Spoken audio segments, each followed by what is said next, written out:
ये बोले madam madam अभी 4 बात करेंगे हमारे बच्चों वाले में पटेल दादा ಎಲ್ರಿಗೂ ನಮಸ್ಕಾರ.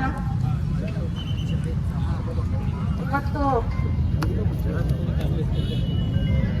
ಬಾಗಲಕೋಟ್ ಕುರ್ಚಿ ಹೊಸ ರೈಲ್ವೆ ಮಾರ್ಗಕ್ಕಾಗಿ 9 ದಿನಗಳಿಂದ ಕುಪ್ಪುದಿನವರಾಗ್ಲಿ ಅವರಾಗ್ಲಿ ಪ್ರತಿದಿನ ನಮ್ಗೆ ಫೋನು ವಿಡಿಯೋಸ್ ಫೋಟೋಸನ್ನ ಕಳಿಸ್ತಾನೆ ಇರ್ತಾರೆ.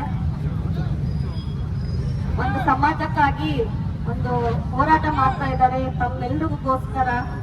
ಯಾಕಂದ್ರೆ ಬಿಸ್ನೆಸ್ ಆಗ್ಲಿ, ಸ್ಟೂಡೆಂಟ್ಸ್ ಆಗ್ಲಿ, ಡಾಕ್ಟರ್ಸ್ ಆಗ್ಲಿ, ಅವ್ರಿಗೆಲ್ರಿಗೂ ಮಹಿಳೆಯರಿಗೆ ಸ್ಕೂಲ್ಗೆ ಕಾಲೇಜ್ಗೆ ಹೋಗ್ಲಿಕ್ಕೆ ಬರ್ಲಿಕ್ಕೆ ಅವ್ರಿಗೆ ಅನುಕೂಲ ಆಗುತ್ತೆ. ಹೆಚ್ಚಿನ ಪ್ರಮಾಣದಲ್ಲಿ ಕುರ್ಚಿ ರೈಲ್ವೆ ಸ್ಟೇಷನ್ ಅಲ್ಲಿ ಅತ್ಯಂತ ಹೆಚ್ಚು ಪ್ಯಾಸೆಂಜರ್ ಟ್ರೈನ್ಗಳು ಹಾಗೂ ಗೂಡ್ಸ್ ಟ್ರೈನ್ಗಳು ಇಲ್ಲಿ ಬರ್ತಾ ಇರ್ತವೆ. ಈ ರೈಲ್ವೆ ಲೈನ್ ಸ್ಯಾಂಕ್ಷನ್ ಆಗಿದ್ದು 2010-11ರಲ್ಲಿ. ಅದು UK ಗವರ್ಮೆಂಟ್ ಅಲ್ಲಿ ಇದ್ದಾಗ ಅವಾಗ ಕುಪ್ಪುದಿನವ್ರು ಹೇಳಿದ್ರು 800 ಕೋಟಿ ವೆಚ್ಚದಲ್ಲಿ ಇತ್ತು. ಹಾಗೆ ಮತ್ತೆ ರಿವೈಸ್ಡ್ ಆಗಿ ಈಗ ಮತ್ತೆ ಆ ವೆಚ್ಚ ಏನು ಅಮೌಂಟ್ ಏನಿದೆ ಅದು 1000 ಕೋಟಿದಲ್ಲಿ ಹೋಗ್ತಾ ಇದೆ ಈಗ. ಸೊ ಅದಕ್ಕಾಗಿ ಎಲ್ಲ ಟ್ಯಾಕ್ಸ್ ಪೇಯರ್ಸ್ ಮನಿ ಇದು. ಇನ್ನೂ ಹೆಚ್ಚಾದ್ರೆ ಅದು ಫೀಸಿಬಲ್ ಆಗಲ್ಲ ಅಂತ ಅವರೇ ರಿಪ್ಲೈ ಮಾಡಿ ಕಳಿಸ್ತಾರೆ. ಸೊ ಅದಕ್ಕಾಗಿ ಆದಷ್ಟು ಬೇಗ ನಮ್ಗೆಲ್ಲ ಡಿಮಾಂಡ್ಸ್ಗಳಿವೆ. ನಾವು ಪ್ರತಿಯೊಂದು ನಮ್ಮ ಇಡೀ ಚಿಕ್ಕೋಡಿ ಕಾನ್ಸ್ಟಿಟ್ಯೂನ್ಸ್ ಅಲ್ಲಿ ಯಾವುದೇ ಕೆಲಸ ಬಂದ್ರು ನಾವು ಮಾಡ್ತಾ ಇದ್ದೀವಿ. ಆಂಬ್ಯುಲೆನ್ಸ್ ಕೊಡ್ತಾ ಇದ್ದೀವಿ.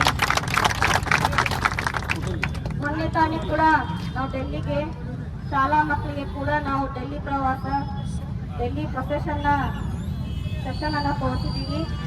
So action speak louder than words. So ಅದಕ್ಕಾಗಿ ನಿಮ್ಗೋಸ್ಕರ ಜನವರಿ 1ನೇ ವಾರದಲ್ಲಿ ಸೌತ್ ವೆಸ್ಟರ್ನ್ ರೈಲ್ವೆ ಝೋನ್ ಅವರು ಒಂದು ಮೀಟಿಂಗ್ ಅನ್ನು ಹಮ್ಮಿಕೊಂಡಿದ್ದಾರೆ. ಸೊ ಅಲ್ಲಿ ನಮ್ಮ ಏನು ಡಿಮಾಂಡ್ಸ್ಗಳಿವೆ ಅವ್ರ ಮುಂದೆ ಇಡ್ತೀನಿ. ಈಗಾಗಲೇ ನಾವು ಸೋಮಣ್ಣ ಅವರು ಹಾಗೂ ಅಶ್ವಿನಿ ವೈಷ್ಣವ್ ಅವರಿಗೆ ಕೂಡ ನಾವು ಪತ್ರ ಬರ್ದಿದ್ದೀವಿ. ಆದರೆ ಅವ್ರ ಕಡೆಯಿಂದ ಉತ್ತರ ಬಂದಿಲ್ಲ. ಸೊ ಅದಕ್ಕಾಗಿ ನಮ್ಮ UPA ಸರ್ಕಾರದಲ್ಲಿ ಸ್ಯಾಂಕ್ಷನ್ ಆಗಿದ್ರು ಅವರು ಮಾಡ್ತಾ ಇಲ್ಲ. ಕಾಮಗಾರಿ ಕೂಡ ಬಹಳ ಸ್ಲೋ ಆಗಿ ನಡೀತಾ ಇದೆ. ಕುಪ್ಪುದಿನವ್ರು ಹೇಳ್ದಂಗೆ ಬಾಗಲಕೋಟದಿಂದ ಲೋಕಾಪುರ್ ತನಕ ಅವರಿಗೆ ಬಾಗಲಕೋಟ್ ಡಿಸ್ಟಿಕ್ ವರೆಗೆ ಅಷ್ಟೇ ಕಾಮಗಾರಿ ನಡೀತಾ ಇದೆ. ನಮ್ಮ ಬೆಳಗಾವಿ ಜಿಲ್ಲೆ ಏನು ಈ ಕಡೆ ಆಗ್ಬೇಕು ಕುರ್ಚಿವರೆಗೆ ಅದು ಕೆಲಸ ಕಾಮಗಾರಿ ಆಗ್ತಾ ಇಲ್ಲ. ಸೊ ಹಾಗಾಗಿ ಆ ಮುಂದಿನ ಮೀಟಿಂಗ್ ಏನಿದೆ 1ನೇ ವಾರದಲ್ಲಿ ಇದೆ. ಸೊ ಅಲ್ಲಿ ತಮ್ಮ ಏನ್ ಡಿಮಾಂಡ್ ಅಮೃತ್ ಯೋಜನೆ ಆಗ್ಲಿ, ಫೆಸಿಲಿಟೀಸ್ ಆಗಲಿ, ಟಾಯ್ಲೆಟ್ ಆಗಲಿ, ನಾವು ಲಾಸ್ಟ್ ಟೈಮ್ ಹೇಳಿದ್ರು ಪ್ರೆಗ್ನೆನ್ಸಿ ವುಮನ್ಸ್ಗೆ ಅವ್ರಿಗೆ ಹತ್ತಲಿಕ್ಕೆ ಕಷ್ಟ ಆಗ್ತಾ ಇದೆ, ಅದನ್ನು ಕೂಡ ನಾವು ಎಲ್ಲ ಮುಂದೆ ಇರ್ತೀವಿ. ಅವರು ರಿಪ್ಲೈ ಆದಷ್ಟು ಸಾಧ್ಯವಾದಷ್ಟು ತಮಗೋಸ್ಕರ ನಾವು ಇದನ್ನ ಮಾಡ್ತೀವಿ ಅಂತ ನಾನು ವೇದಿಕೆ ಮುಖಾಂತರ ಹೇಳಿದ್ದೆ ಬಯಸ್ತೇನೆ. ಯಾಕಂದ್ರೆ ತಾವು ಜವಾಬ್ದಾರಿ ಕೊಟ್ಟಿದ್ದೀರಾ, ಒಂದು ದೊಡ್ಡ ಜವಾಬ್ದಾರಿ ಇದು. ಅದಕ್ಕಾಗಿ ನಮ್ಮ ವತಿಯಿಂದ ಮತ್ತೆ ತಂದೆ ಕೂಡ ಅವರು ಸಪೋರ್ಟ್ ಕೂಡ ಇದೆ. ಸೊ ಹಾಗಾಗಿ ನಮ್ಮ ವತಿಯಿಂದ ನಾವು ಪೂರ್ಣ ಪ್ರಯತ್ನ ಮಾಡ್ತೀವಂತ ನಾನು ತಮ್ಮ ಎಲ್ಲ ಕುರ್ಚಿ ವಾಸಿಯವರಿಗೆ ಎಲ್ರಿಗೂ ಹೇಳಲಿಕ್ಕೆ ಬಯಸ್ತೇನೆ. ಹಾಗೇನೆ ಜಾಸ್ತಿ ವೆಚ್ಚದಲ್ಲಿ ಆಗಬಾರ್ದು, ಆದಷ್ಟು ಬೇಗ ಇದನ್ನ ಮುಗಿಸುವಂತ ಕಾರ್ಯಗಳನ್ನ ಮಾಡ್ತೀವಿ. 2027ಕ್ಕೆ ಈ ಕಾಮಗಾರಿ ರೈಲ್ವೆ ಹೊಸ ಕಾಮಗಾರಿ ಮುಗಿಯಬೇಕಂತ ನಮ್ದು ಕೂಡ ಆಸೆ ಇದೆ.